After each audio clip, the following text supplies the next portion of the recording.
connect to my Hi son. everybody, welcome to the Winnipeg Committee for Safety. Today is March 12th. With me here today is member Jennifer Ridge, our clerk. We will also be having Jade Nightingale that's going to be joining us from the clerk's department, and Kevin Riel from the Winnipeg Police Office. And Tracy Proctor is our coordinator. And we have many members of our committee that is with us here online today. And first off, we need a motion for us to be able to do remote. Motion. Carried. Thank you. All in favor? Motion is carried. Perfect. So welcome everybody. I'd also like to acknowledge that we are in Treaty 1 territory and the traditional lands of the Anishinaabe, Cree, Dakota, as well as the birthplace of the Métis Nation. So first up on the agenda is a verbal report from myself. Delegation. Oh, we have a delegation. Okay. David Grant, sorry. Oh, that's right. Sorry. So we do have a delegation today, and so David Grant, he's here with us today. So, David, here you go. Hi, thank you. Thank you so much. Got another button up here. I already started my video and it's asking me to. That's everything. Anyway, moving on. I can't see the verbal report. I'm looking forward to it. But I have to guess. Your terms of reference look good, the new ones. Perhaps adding a way for public concerns to be added directly to each meeting agenda would be of value, or at least explaining somewhere how that would work. You know, that obviously if a community committee or a person comes, makes a presentation. But anyway, that's just a thought. I really want you to consider the following ideas. I did not invent any of them. They've all been used to reduce injury outside our great city. I know that you're all focused on keeping us safe. I'm sure that you want to keep Winnipeggers safer, whether they be workers, bus riders, or everyone on the road. And I suggest that unless you take action on this sort of thing, on these three suggestions, folks in Winnipeg will not be as safe as can be. On this topic, more important than the little blue and yellow slow down signs that decorate lawns everywhere, there are a couple on my street, I'm careful, but would be eye-catching reminders on certain roads where this is a problem. Where I would suggest my first choice would be the roads where residents are concerned about speed. The next choice would be long, straight, smooth roads. If there's a 50-kilometer limit and traffic goes on for half a kilometer without interruption, somebody's going to speed there.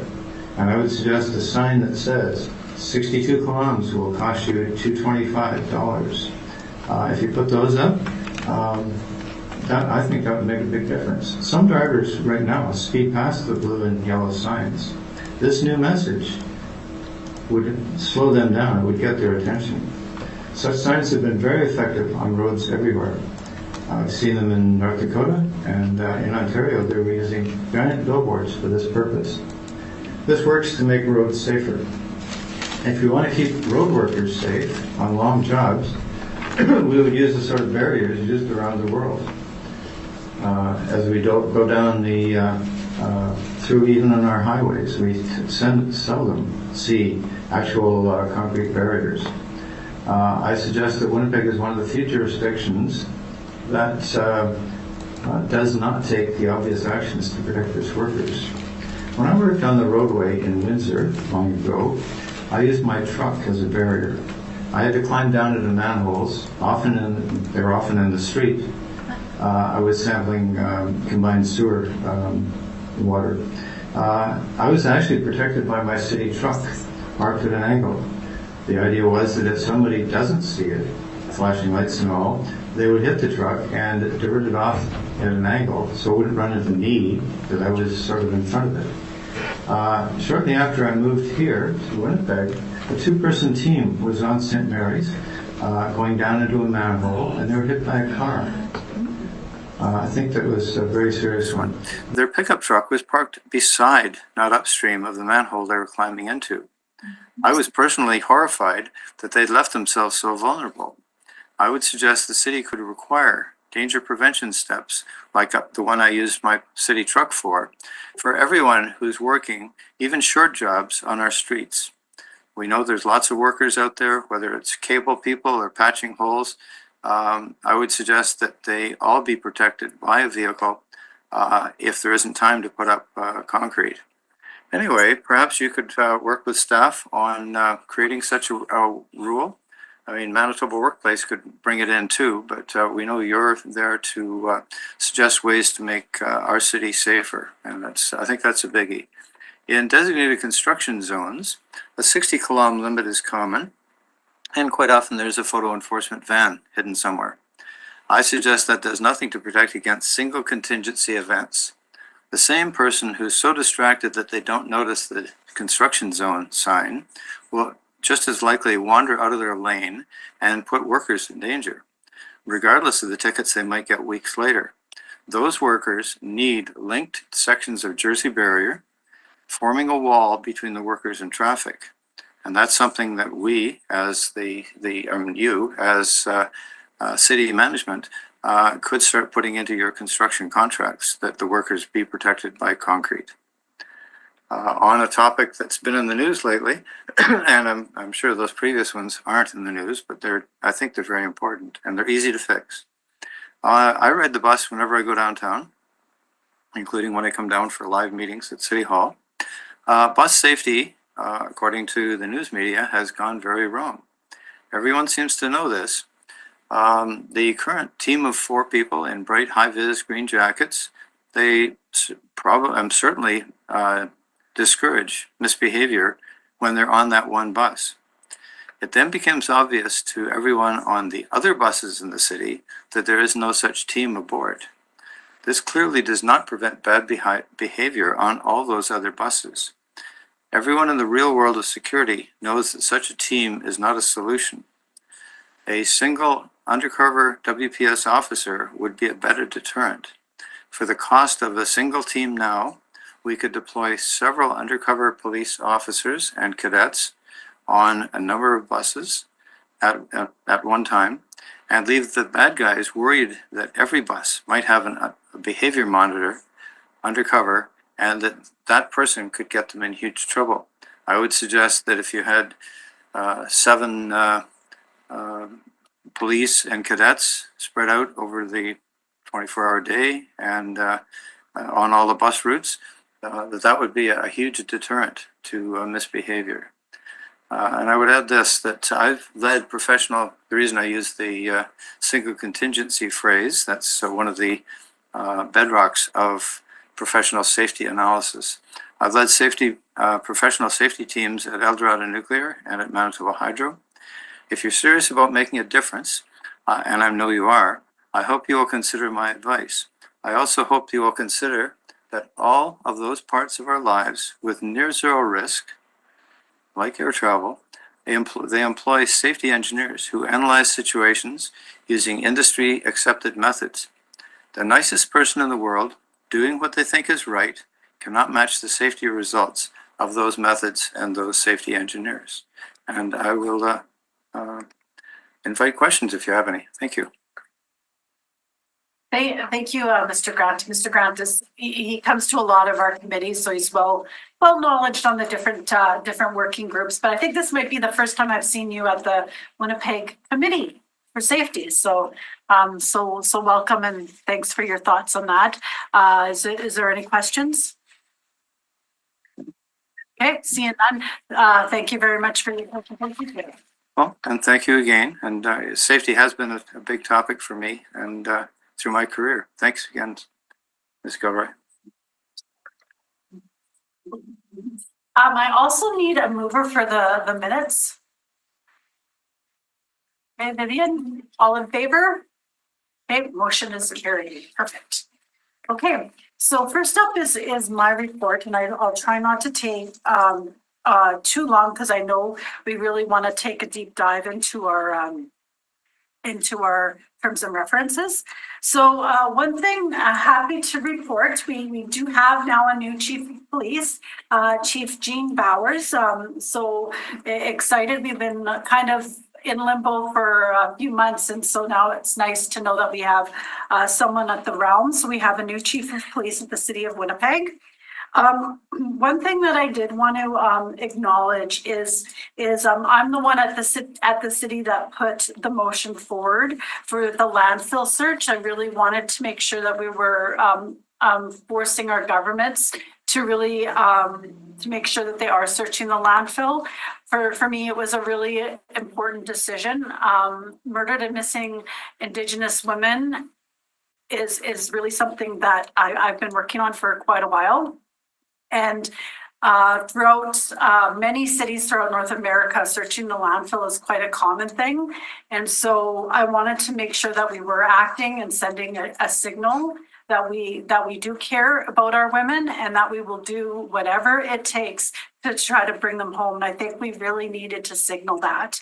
So I'm glad that the province did put a landfill search. And of course, we did find the remains of Morgan Harris. And I just want to kind of send out my condolences to the family and acknowledge that this is a tough time for everybody, but I'm glad we were able to bring her home for the family. So I just wanted to acknowledge that.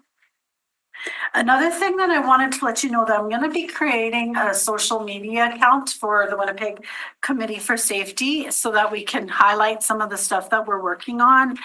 When we are doing something, we can put it out there. If we're having an event or something, we can make sure that we're putting out there. So I just wanted to let everyone know that I'll be doing that, and we'll share the updates with you as we move forward. And just from the conversation that David Grant brought up, one thing that will be coming forward in the next upcoming months is the speed limits. The city is reviewing our speed limits at the city of Winnipeg, and they are looking at reducing it. I think it's been so long since this motion has gone through, so I'm just trying to remember. So I think it was looking at reducing to 40 or 30 on local streets and how that kind of looks. So that might be something that, I'm going to put that out there to you to see if this committee would like to look at that further and have a response to that when it comes out, if we do have a response on what we want to see the speed reduced to. So I'll put that out there to the committee, because speed has been something that we have dealt with in the past, but it is something that we could also lend our voice to when that comes through council in the next few months. So having said that, that's my report. Is there any questions? No. I can add to your, Sure. it's that 30K pilot. Yeah. And I did go and meet with, because Danae Penner, that used to be in a community development that is now working in road safety. I met with her and her boss in November to talk about that. And the report, they were kind of thinking it was going to get released earlier this year. Mm-hmm. And yeah, the reason they wanted to meet with us is they would come and give us a presentation once the pilot results were released, and probably be looking for some support from us to whatever the recommendations were for that. Okay. So yeah, it's just that they can't really come and talk to us about it until it's been released. Yeah. So yeah, there's a little hold up there. I'm not sure. So maybe you can reach back out to her and say we're maybe interested. Yeah. And then everyone can kind of hear the results, and we can have a kind of a broader discussion when that comes forward at that time. Yeah. Sounds good? Yeah, because I think that the results of that are interesting, and they would be looking for some buy-in for whatever they recommend. So okay, we should help them. Yeah. Perfect. All right. Does somebody just want to move my verbal report? Okay. All in favor? Motion is carried. All right. Now we're moving on. So now it's your verbal report, right? It's the terms of reference. Oh, the terms of reference, sorry. Okay, I'll give you the floor. So I'm glad that David Grant liked them. Yeah, there you go. So I'm hoping that everyone has had a chance to look over the draft of the terms of reference. Our previous terms of reference were from when the committee started 25 years ago, and normally it is a document that you would want to visit regularly and keep updated. So So I think we're safe to say after 25 years, we could do an update. So does anybody, like, I just thought I would go through and highlight a couple of things that were important or that weren't in the other terms of reference, unless anyone has anything they want to say before we start. But if not, then I'll just move on to it. Is everyone able to see the version of it? Yeah, okay, good. Okay, when we get to like section 1 just talks about our mandate, which it is the same as it was before.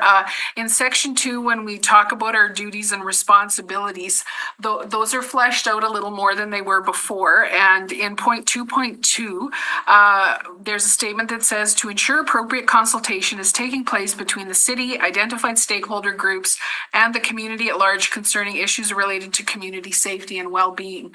So that was not really, spelled out appropriately, I think, in the previous documents. So just wanted to make sure that everyone was okay with that wording, because for us, I think it means that that we, want to be in a little bit more knowledgeable maybe about what the city is planning, and that if we're working with stakeholder groups, that we're familiar with them and what they're doing, and the community at large. If if an issue comes up and sometimes, for example, things might happen on a short notice. That I could say the closure of the community connection space in December at Millennium Library.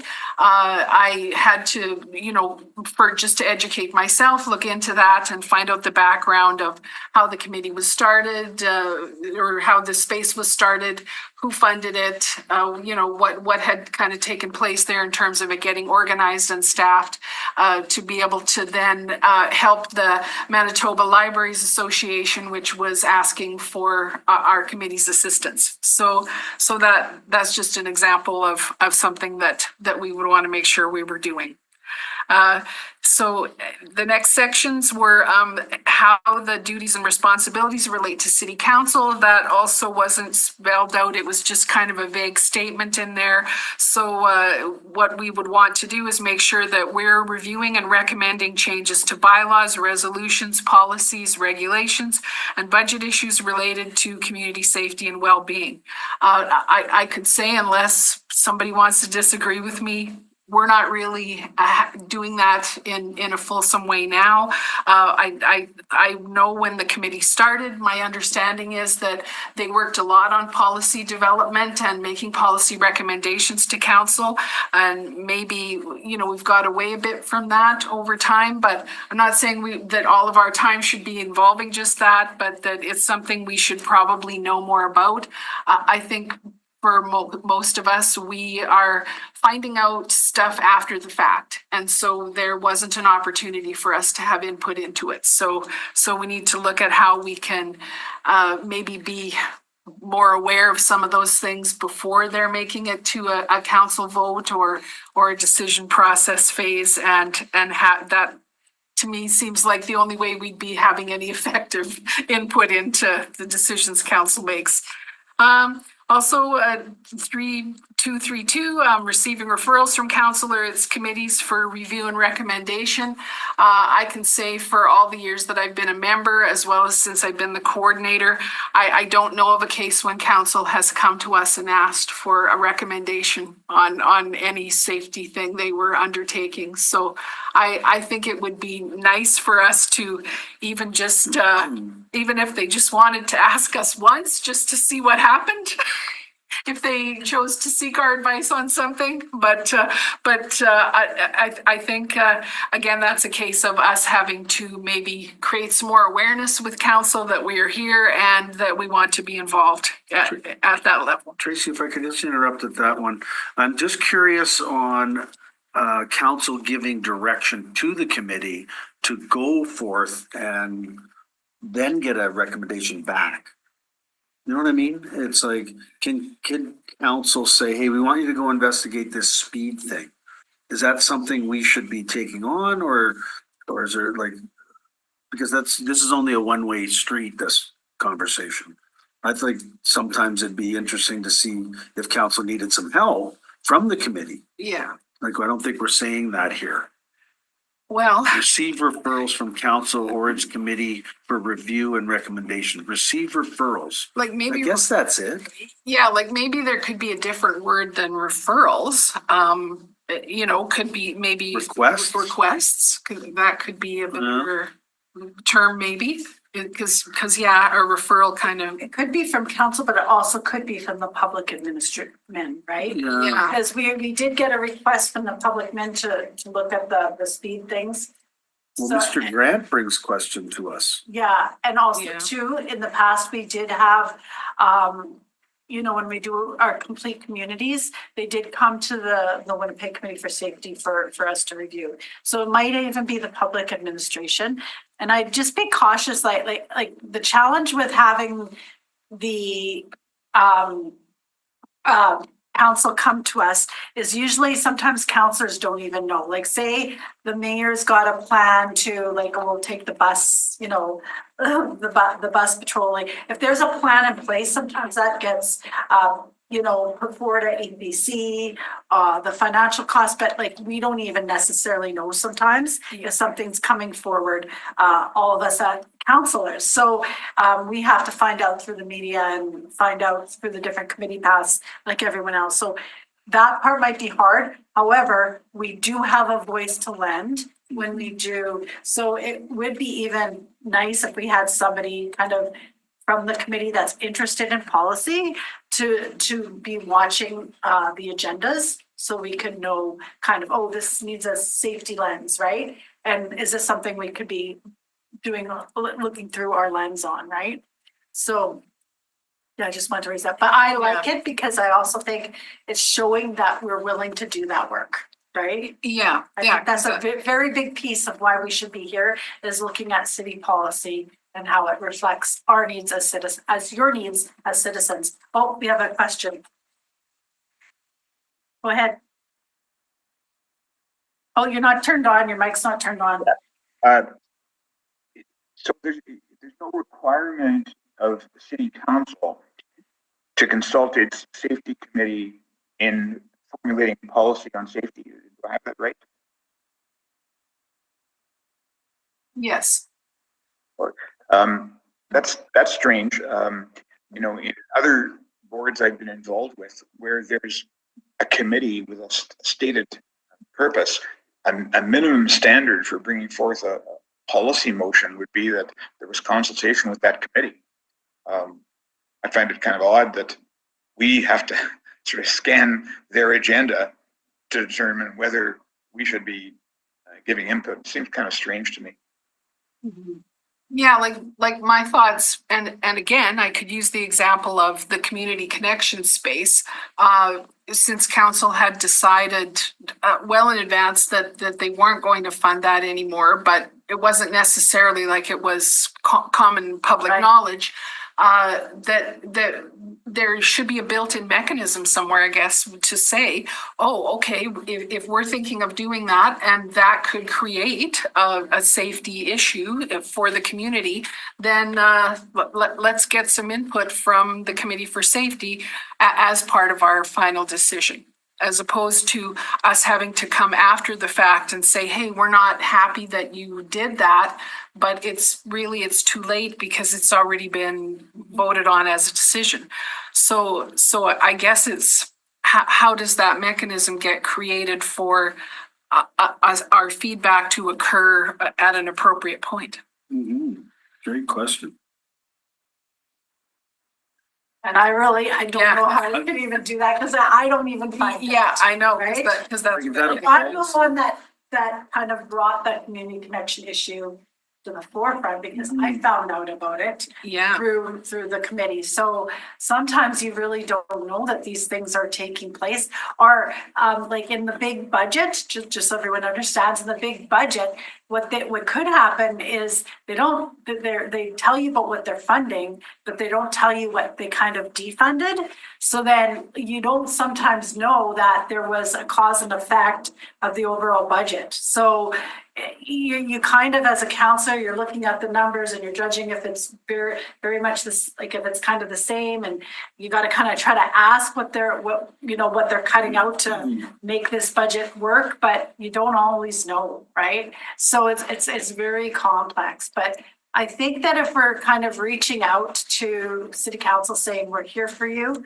I think on issues like that we know is coming forward, like the speeds bumps, like any kind of other documents that will be really highlighted, that is a process that they could be using to come to us, right? Yeah. I just want to be cautious and careful about asking for too much, and now we're full-time employees. Yeah, that's true. You know, Yeah. like we write policy into EPC that any safety issue must come through. Yeah. You know, and now we're fully working. Not that we don't want to, and I know and I appreciate everybody's efforts, but it's like, yeah, we got to be careful what we ask for or wish for sometimes, right? But I think we're on a good step. I think that's a great. We're here, and new counselors don't even know we exist, maybe. Yeah. Yeah. Because that sort of is where I hope this goes, is that in the process of it getting renewed and then having to go to council to be approved, because that's the next step after we approve it, that maybe then a presentation could occur at that point. I don't know if that's appropriate, and that would be a good job, not just for me, but anybody on the committee that wanted to say to council, here's why we've refreshed this document and what we're hoping to have happen. So Like it as a vehicle for a part of the policy and process, depending on the safety matter, at least run it by the committee and have us have input, like you said, before, not after. Because I think if something was brought to us and we felt like as a committee, this is too much for us, or we don't have enough maybe inside knowledge on this to make a valuable contribution to the decision, then we'd have to look at that. Having said that, it would always come with a report, right? Like they're not going to come up with and ask you for an idea without having, like it would never come to us without some sort of report from the public administration. So we would be able to read and identify the issues and come up with this, they usually would have a solution, our funding request, right? So it wouldn't really be on us. It's just kind of our thoughts on the matter. Yeah. Can I offer, sorry. Yes. Just because I had my hand up on this topic in particular, as you're speaking about this, to me, it's solidly a governance issue. In my experience, when it comes to any kind of committee roles and responsibilities, it comes from whatever entity is giving you authority for something or not. So I have, of course, our terms of reference are giving us that, but there must be a foundational piece somewhere. And what I understand is that we're actually established, and there's an establishment something somewhere, but we're established as I'm just looking for the language here, as an advisory body to mayor and city council. Okay. And it's in these documents that typically it will set out what we can and can't do. And all these things that we're kind of chatting about, well, maybe they should come to us. And maybe that, like all those pieces are established through the governance structure formally, in my experience. So what I can see here is like some language around advisory in the draft TOR as it is. I'm guessing that this committee is not going to be, like, if we just kind of be frank about it, it's when it comes to the existing governance structure for the city and making their financial decisions, for example, I don't believe it's likely that there's going to be an openness to injecting any of these advisory boards that the city is doing into that decision-making process necessarily. It's more about what can we use within, what can we use within the authority or the establishment, the governance of this committee to have us be considered.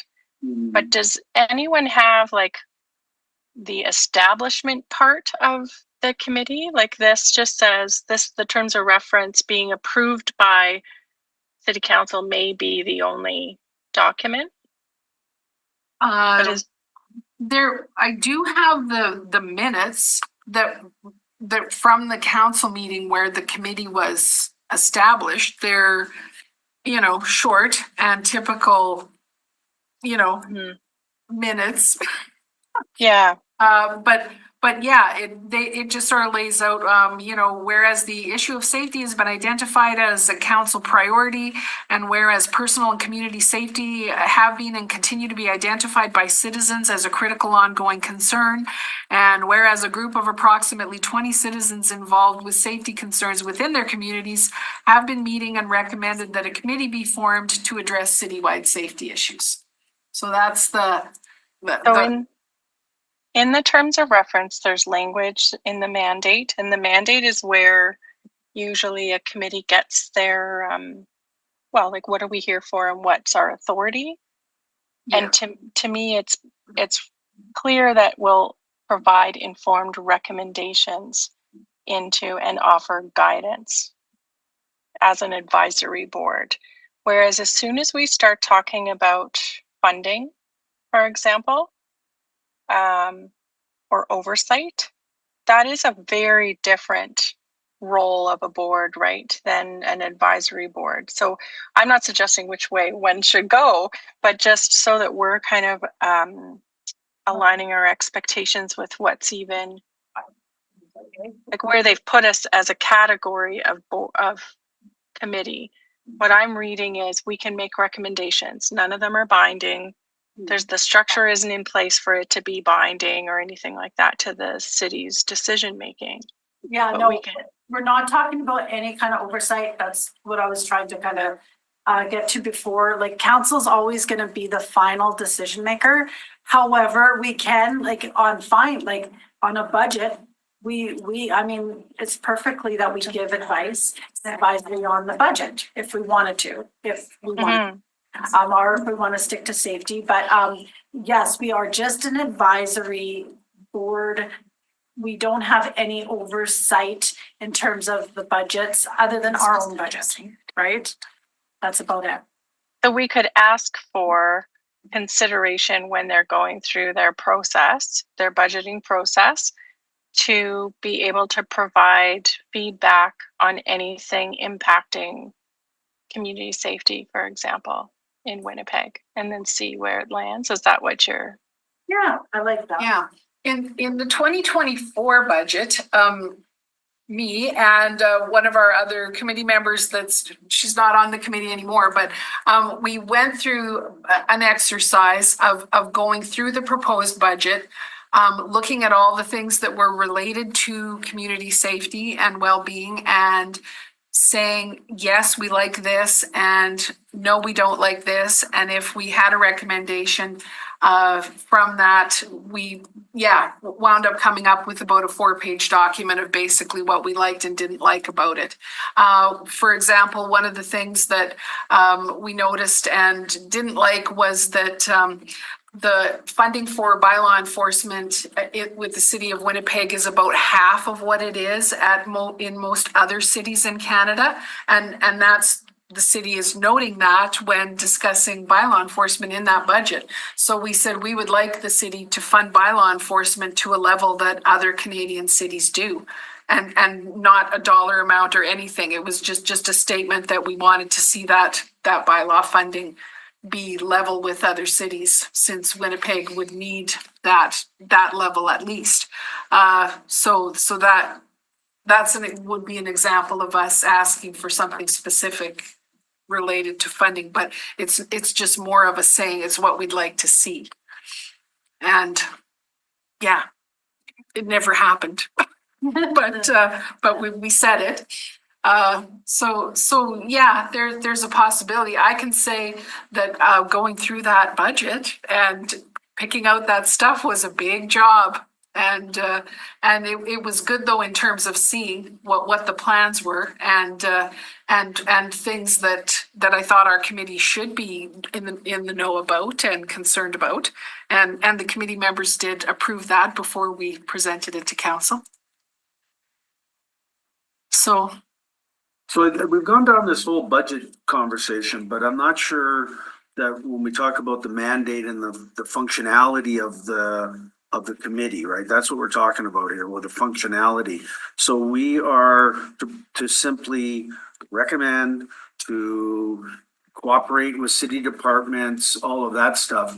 But I still don't think it answers the pre versus the post conversation. In this document, it doesn't say that, and I'm not saying that we should do this, but any suggestions on safety should come through this committee, right? That's what we're here for.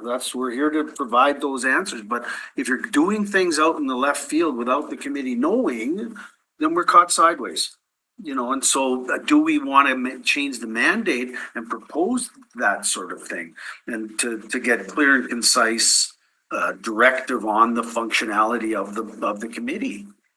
You know what, I honestly believe that that's just too deep? It's too hard and too deep. Okay. It's very hard. I mean, the Winnipeg police would be doing something, and Yeah. it's such a broad, there could be safety in so many different, Okay. speeding to. I think it'd be very hard for the city to do that. Okay. To be honest. Okay. Right. Thank you. But I do think there are core things that we could be giving an input on, and I'm glad that we're seeing that with the speeds. Similar to those big discussions that we could be brought in on. It was interesting, and it was reaffirming that Mr. Grant read them, and so we are reaching the citizens and getting input back from them. So that's a great part of it. So the committee is certainly evolving. Tracy, thank you for all your work there.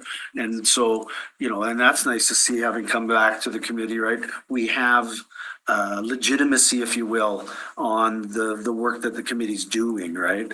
And so it's being recognized not only from the citizens but from council. yeah, because I think, and this is nothing against any council members, but I think if we were to head out into the hallways and say, hey, well, what do you know about the Winnipeg Committee for Safety? Unless they chaired it, they probably might not know anything about it. Well, and that's not, it's not wrong. So there's another question. Rocky? Well, I just want to say this, that remember that the topic here is our guidelines, our objects, our duties, responsibilities, and so on. I just think this is a good discussion to have had, and I think it's good for us to pick and choose our spots. I think that if the topic of speed limit comes up, for instance, I don't think we have to go into the Winnipeg Police budget for speed enforcement.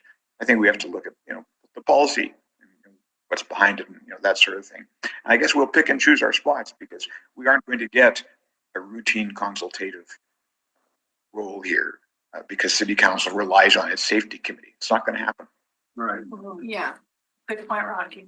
And I think that there's things too that are, like for example, there is a police board that looks after everything to do with the police service, and so we don't need to be offering advice on that front.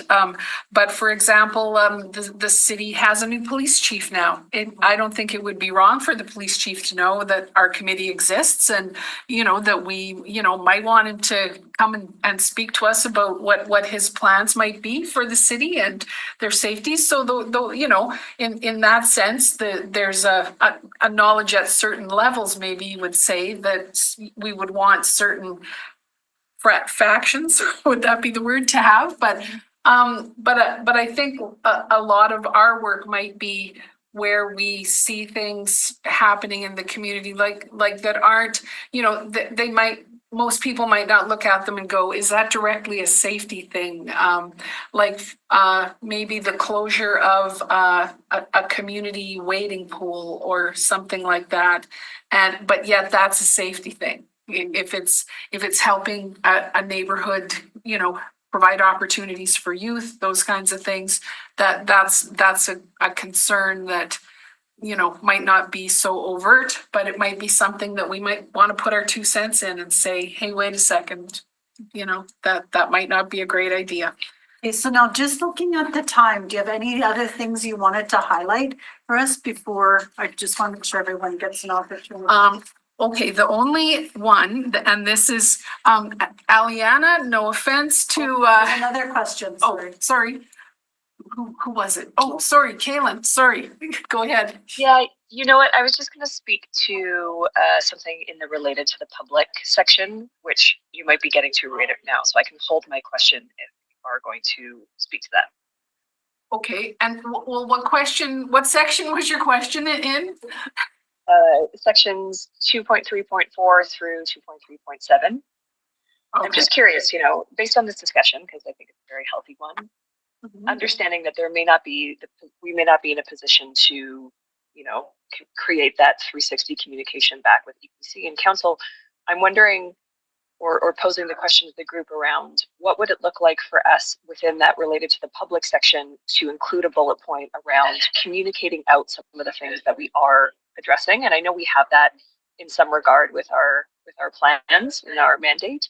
I'm curious if we should be so explicit as to say, you know, I know, you know, EDW has a big role in making sure that they're talking about the livability of Winnipeg as they speak to foreign investors, as they speak to other tourism boards and all the things that fall under their mandate. Do we have a responsibility to connect in with organizations like that to communicate what's happening at the city level around community safety? So maybe put the onus a little bit on us is what you're thinking, to be able to communicate it out? And yeah, I think it plays into the role we have in terms of both consulting with the public on matters of safety, but also communicating the work that we do and how it contributes to larger goals that our city and province have in terms of making this place a wonderful place to live and attractive to folks. Does the social media piece answer that, Kaylin, that the councillor mentioned earlier, that we will be starting to do that? To start doing social media work and to speak out to the community and the public, and then put a bullet in there accordingly? I think it helps, certainly. I think it will serve our purpose of getting the word out. I don't know necessarily how far it goes in terms of creating that collaborative conversation. Yeah. Well, we also could be like, say we did make a decision on something.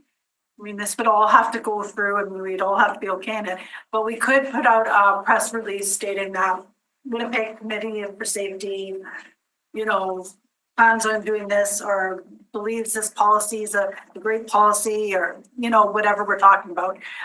Or if we disagree with something, you know, we could be communicating through also to just a bulletin, right?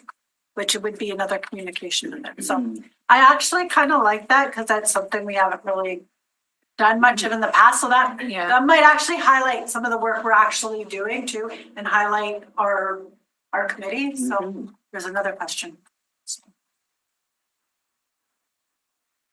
Other questions? Yeah, another question. I can't see. Where's that? The hand's gone. Oh, the hand's gone. Nope, only because I was turning my mic on. I just wasn't sure if maybe we were, like, if we were moving through, Tracy, because I had an overall comment and suggestions for some of the terms of reference of just a couple of things, but I wasn't sure if we were suggesting we move on from this item in the agenda or. Pretty soon. No, well, like, I mean, we're just going through it, you know, in order. So I have taken Kaylin's suggestion as it would come under the related to public section, like the 2.34 through 2.37. So I can create another, you know, like some wording around a communication point that we will add in there about how we're going to communicate. Or what our intention is for that. So if you got something in that section, I can add it in, or otherwise we can move on to section 3. If that. Yeah, it was actually mandate that I had, and I wanted to add to Kaylin's comments that around the communication. I think it's important that it's actually kind of about accountability, I think. So although social media and bulletins are really important, I think what I was getting from it, not to put words in Kaylin's mouth, but what I was thinking was that it's also can't just be like a one-way reporting out necessarily, but some way that it elicits that kind of feedback for whatever that looks like an active way. Okay. And get like more engagement maybe on social, or could be doing a live, or we could be doing Zoom meetings, which we were talking about maybe doing Zoom educational meetings and stuff. Okay. And then the only other thing, and I realize it's not a small thing, and I have some kind of suggested ways of saying this that I can send to Tracy, but I didn't notice any kind of formal recognition of Indigenous peoples in this document, and I know that is kind of usually part of when it comes to Winnipeg and how we acknowledge. There's a few things. There's the historical importance and understanding of the founding of Winnipeg as a city and where that came from in its relation to Indigenous peoples, but also even in safety areas, like the reality about the overrepresentation of Indigenous peoples in these issues. It's not that it's only, but there is a specific piece there that I thought would be more in keeping with some of the other council and really more in keeping with an equity lens on what are we talking about here. I love that. That's really great. So I actually think that's a really good point. Would you be able to help us with that? I have some track changes that I'll suggest. Let's keep in mind that I also work for an advocacy organization, although I'm here as I'm a settler and I'm here as a community member. So I know that my language is always going to be pretty direct on these particular things. So I totally I'll suggest what I think is aligned with what it should say. And then of course, as a committee, I hope you guys will red pen it. Yeah, and we'll probably run it through our Indigenous Relations Division too. Perfect. So that if there are things that we're missing that is in all of our documents, we want to make sure that it's, we're making sure we're saying that in all of our documents. So, and the Winnipeg Committee for Safety is, I'll tell all of you this, is we're a partner or a signatory, I don't know what the word is, on the city's Indigenous Accord. And so, because I just got, once a year they come to you and ask you to update what you're doing that meets with the guidelines. Like you have to pick stuff in the accord that aligns with the work that we're doing. So that is an opportunity for us to show how we're aligning with the city's endeavors as far as that go. I know it's not exactly the same thing as the language we would use in a document like this, but just so you're aware that we're a member of that. Okay, so I'm just seeing the time. I think what we'll do is if you can send any recommendations to Tracy, and I think that what we'll do is we'll review it once more. Are you okay with that? We'll review it once more. There's just one thing I would like to ask the group their thoughts on. The only thing is my timing. I'm really worried about it. Is anyone stretched for time to get back to work? You are, okay. So I think what I'd like to do is what we're gonna do is for people that are stressed for time, we're gonna put this back to the end. Okay. And I'm gonna allow, because I know that we have the police here. So I just want to make sure that everyone gets a chance to talk, and we'll come back to this at the end. So we'll go back to our next item. I'm going to do the crime prevention branch and then the Winnipeg Police, and then we'll go back to your stuff. Okay. Okay. So verbal report from the crime prevention branch. Any updates? There's no new updates at the moment, aside from this fiscal year is ending, so there's definitely a lot of pressure to get some funding out, but at the same time, drop some new contracts for the new fiscal year. Perfect. And Kevin, is there any updates from you? Do you want a motion? Oh, sorry. Can I somebody move the motion from the crime prevention branch? Carrie, okay, all in favor? Motion is carried. Okay. Yeah, actually, I, in the interest of saving time as well, I don't really have any new updates. Actually, Councilor Gilroy, you stole my thunder on announcing our new chief, but that's all good. It was in the news, of course. Yeah. But that would be probably our biggest news with the police service now with our new chief and our leader named. Okay, perfect. Well, and just out of curiosity, would that be something that the chief of police, do you think, might be interested in coming to speak to us? Or is that something you can maybe, if he doesn't, provide us with maybe what his hopes and thoughts are for his upcoming? Absolutely. I can absolutely step up and speak with the chief, put that request forward and find out if he'd be interested in that. I don't see why not. I believe he will be putting forward a vision shortly. And absolutely, I'm interested in hearing exactly what he's going to say as well and see how that is. We can always ask. The worst case, they say no, or he would say no and he wouldn't have time, but we can always put that forward. Perfect. Harry has got a question. If he says no, we can ask the police association. Rocky's getting he's getting into it. I'm sorry, it's Inspector Riel? Yes. Sorry, Inspector. So just for out of curiosity as well, the new chief was a former Winnipeg Police Service officer, correct? Well, he's a current Winnipeg Police Sorry. Service officer. So we yes. hired from within, we didn't hire outside. That's correct. I thought so. So thank you. Okay. And he did say he wants to be out in the community more. I heard him say that, so I'm glad to hear it. So we're community. All right. I know that we're doing a lot today, so I appreciate. So whoever can stay on can stay on. And just a motion to receive the police verbal report. Okay. All in favor. Motion's carried. Okay. And so, all right, and we're going to go back to our coordinators, the terms of reference. Thanks, everybody that can be here. I know that, I know some of you have to leave, so thank you. Okay. If you have to go, you can go. I apologize. I think we have the meeting until 1:30, so. Oh, that's okay. Do we need a quorum to end the meeting? Just 1 second. Well, we haven't made a motion on the terms of reference as of yet. Okay. So, And yeah, we probably won't today because there's still going to have to be some right, feedback. just to defer it to the next meeting. So Yeah. Formal meeting. what we'll do is, just in case we lose some of you throughout the next little bit, can we just get a motion to defer the terms of reference to the next meeting? And then we'll bring it back.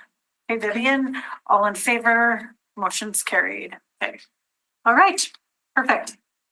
Okay, in 0.4 and 4.3 specifically, there is some wording which wasn't in the previous terms of reference. So I put a representative from the Winnipeg Police Service, City of Winnipeg Community Services Department, and Manitoba's Department of Justice Public Safety Branch will each provide support and advice to the committee and its work as non-voting members. So that is a big change because when the committee was formed, Manitoba's Department of Justice, with currently Aliana serving us in that role, was created as a voting position on the committee. So Aliana has a vote in the decisions that we make, as where Inspector Riel does not have a vote. So typically on committees of this nature, any I've ever been on or any of the rest of you have been on, it would seem odd that a government entity that was here to support us would be doing that in a voting role. And so not that I'm saying there's anything untoward going on, and Aliana, I really appreciate all the advice and help you've given us so far, but I just would like to hear what the rest of you think of that, of whether Aliana continued on in a supporting role without a vote, or if Justice should keep that voting position. But I'm just throwing it out there as something that I've always questioned. but that's just because of my background and work on other committees and that had government agencies that were providing that support. So does anyone have any thoughts on it? Leanne? Yeah, that's my experience as well. And it's like we can make it just about process and not about Eliana at all, or her predecessors or successors. Like, and it was something that I think came up maybe just informally before, that as potential funders of things as well, like it actually puts whoever's in this position in a potentially kind of awkward conflict. So it's not typical that any kind of government role other than maybe an elected representative who's supposed to be like chair, etc., like have a vote. So yeah, make it about process and not about a person, of course. And it's just, I think, best practice to not have a government participant as a voting member. All right. So I'm assuming if we wanted to change that, we would do that when we were finally voting on the final approved version? Yeah. Okay, so then anyone else want to weigh in on that decision, or because otherwise We are a citizen body, so I was like, I think you're right, it is just a process issue.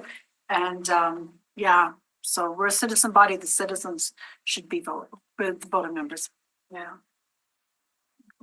Do you want to go back to Tracy's report or just leave it for this month? Want to do your report or? Well, I did want to mention a couple of things. I can try and be fast about it.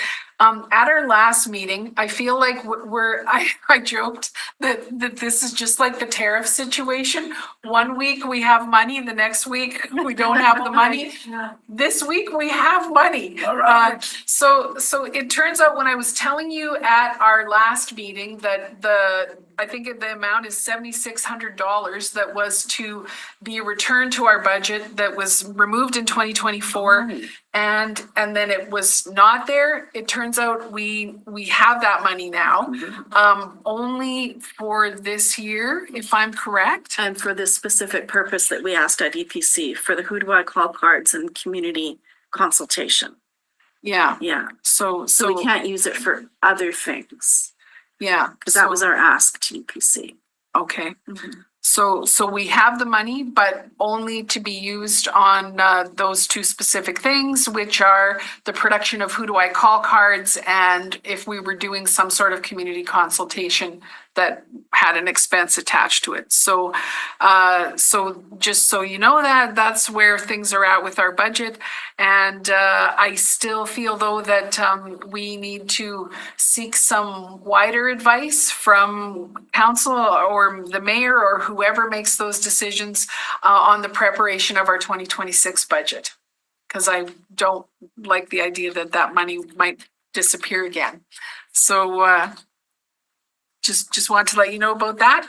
I'm still working on organizing the webinar or community forum that we could host online, and as when we had talked about kind of doing something related to youth online, I had a little more thought about it just recently because of the increase in potential gang violence that has flared up in the city, as well as two reports that I have read in the last few months that have Winnipeg as we're the violent crime capital of Canada for sure, and the violent crime rate in Winnipeg is sitting at a level of 675 crimes per 100,000 people, and that is the national average in most cities is 262 violent crimes. So 675, when you look at the chart, which I can send it to all of you, it's like we're off the chart compared to all other Canadian cities. Toronto is 202, for example, but Winnipeg's sitting at 675. A lot of that violent crime is being committed by youth, unfortunately. So I wondered if our forum or our webinar should have more of a focus towards violent crime, but in relation to what's happening with youth.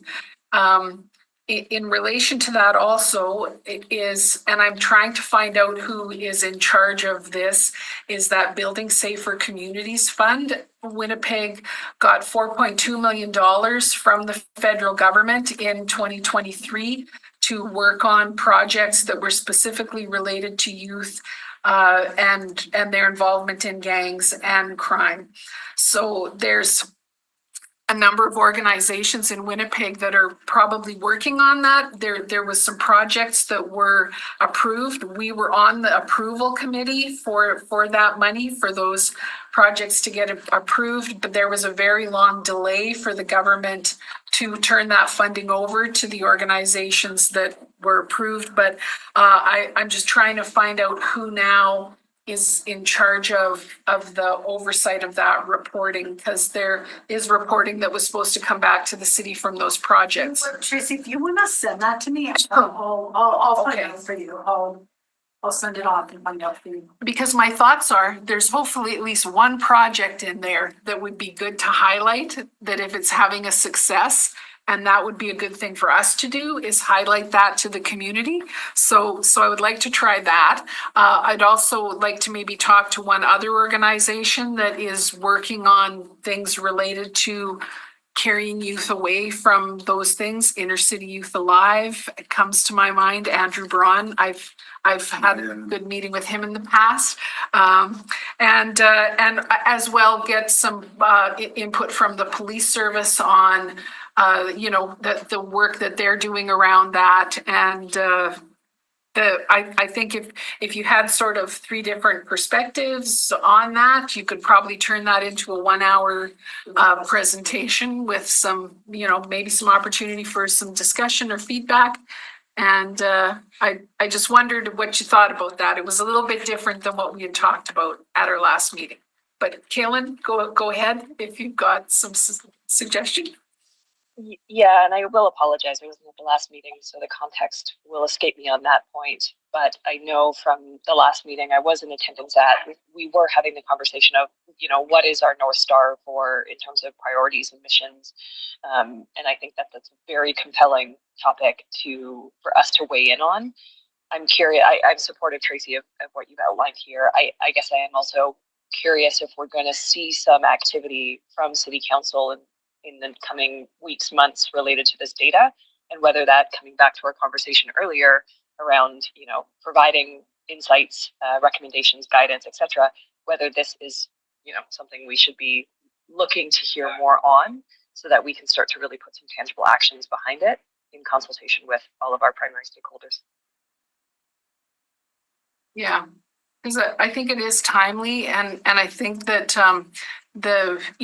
often the things that are, like I always say, the thing isn't the thing. So you've got kids that are running around William White shooting at people, 13, 14-year-olds with firearms.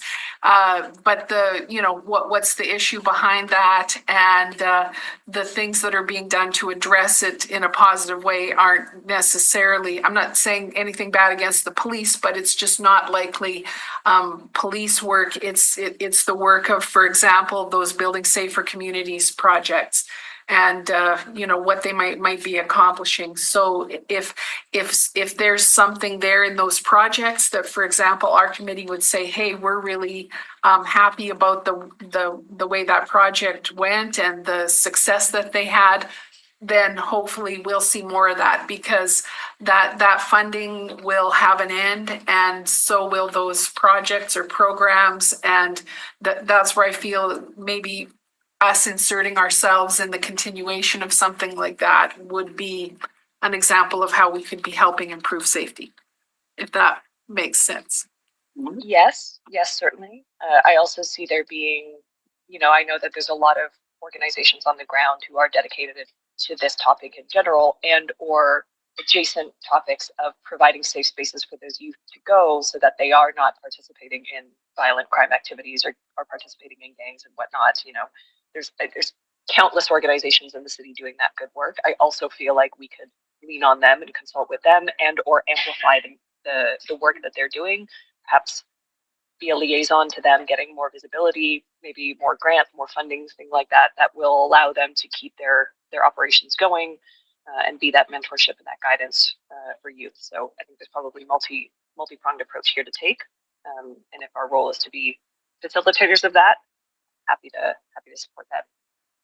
Yeah.